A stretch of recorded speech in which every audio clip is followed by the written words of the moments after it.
Today, when I was on my way to Asian supermarket, I met a group of teenagers.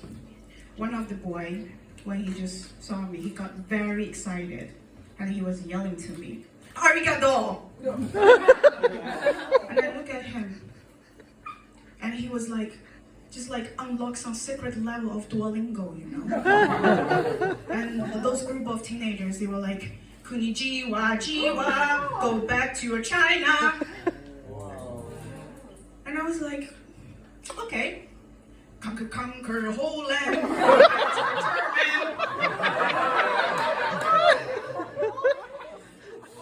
I mean, Dutch government, please save your teenagers. The konnichiwa not even Chinese, that's Japanese, you know? And then hello in Chinese, that's ni hao. And in Thai, that's sawadee ka, kai wat ka, bong bong ka. Okay? I know I'm Asian. I'm super Asian. But my pronunciation, not konnichiwa. My pronunciation is she.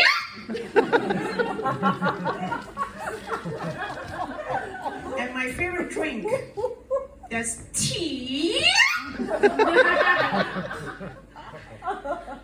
And I live here 4 years already. I was studying fine arts here. Recently, I just signed up my driving school. Sometimes I feel like Dutch people, they have very wild ideas of Asian people. My driving teacher, he was asking me, he was like, "Hey, Bilin, I really want to ask you one question, but I'm really afraid you will get uncomfortable about that." And I was like, "Please feel free to bother me." And he asked me, "Bilin, do you eat dog?" And I was like, "What? I don't, but my father does." And he was like, "See, I know Chinese people eat dog." And I looked at him, I was like, "Can I ask you maybe a little bit not very comfortable questions?" And he was like, "Sure." And I asked him, "Do you still bike?" And he was like, "No, but my father does." Yes. I mean, after graduating from my school, I couldn't find a job because I was studying fine arts, you know. And my mother was really curious about my life in the Netherlands, and she asked me, "Can you send me some pictures about white people?" I'm really curious, how's your driving school going? So I was asked my driving coach, I was like, "Hey, can you take some photos of during our driving class?" And he was like, "Yes, sure, fine, it's not a problem." And I gave him my phone, he was like,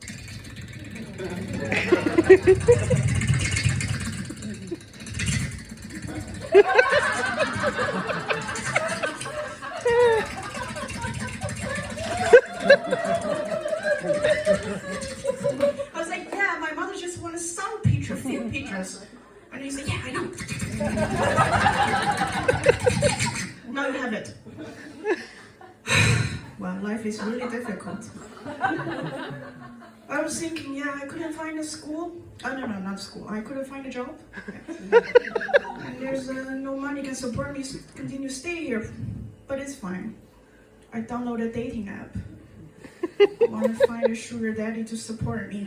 So I put my information there. Be my sugar daddy. Pay my tuition fee. Be my daddy, pay my bill. I will be your baby girl. Finally, I met the Dutch guy. He asked me, "Hey, I have money. Tell me, how much do you want?" You know, it was my first time to do this. I don't have any experience of that. I was thinking, how much I should ask? How about 3,000 euros? And he was like, "Too expensive." How about 1,500? And I was like, "Wow, you are a real Dutch man." But it's better than nothing.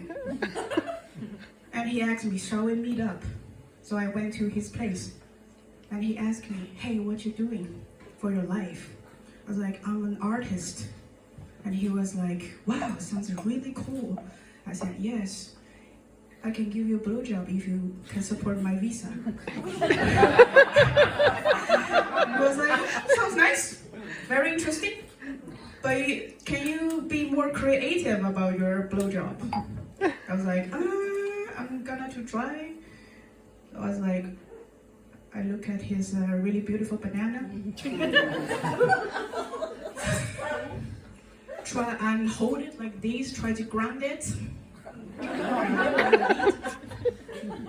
And I was like,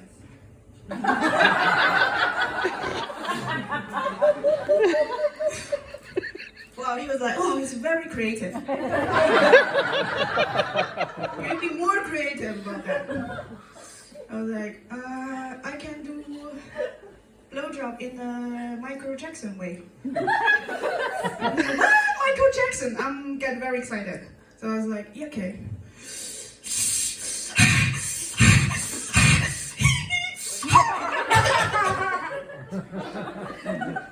Yeah, it's really a fucked up story. And I don't know why, all of a sudden he feel really, really attached to me, and he was like, "Can you stay over at my place? I really, really like you." I do, but I can't, because I snore. I mean, if I snore, he's probably gonna hear my voice. It's not very nice about that. So I was like, just try to make some bullshit, like, yeah, I cannot do that because I'm a very traditional Chinese woman. And he was like, "Ooh, that's very nice.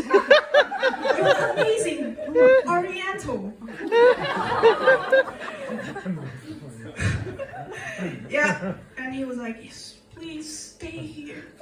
Stay here. I really, really like you. Please stay."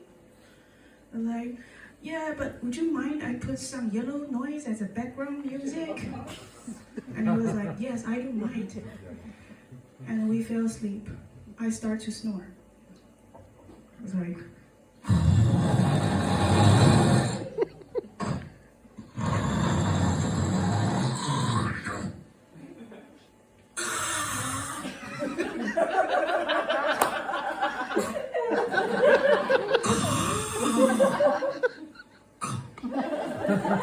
and then I woke up, he left.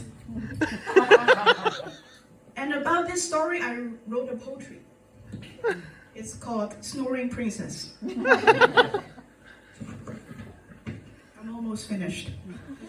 By day, I giggly, giggly, giggly on the stage. By night, I inside my cage.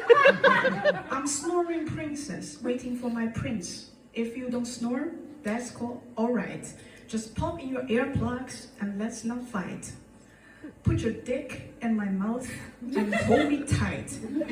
Release your cum and paint my face tonight. But if you snore, let's make it right. We'll play our syndrome through the night. By day, we will giggly, giggly, giggly on the stage. By night, let's make some noise in the fun